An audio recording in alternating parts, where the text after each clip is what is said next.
এই প্রবাসে এসে রেস্ট নিতে পারি কাজ শেষে, কিন্তু রেস্ট নেই না কিসের জন্য জানেন?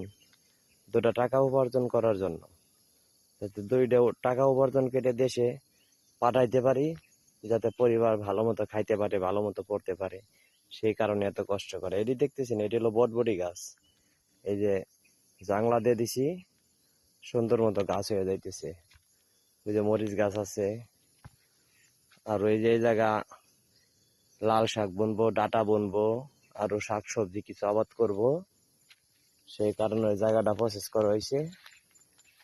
আর এই যে এই জাংলাটা আপনাকে কয়েকবার দেখাইছি, আবার দেখাই।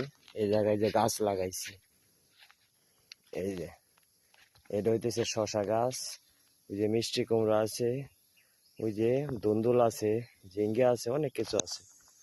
টাকা কামাইলেও পরিশ্রম করতে হয়।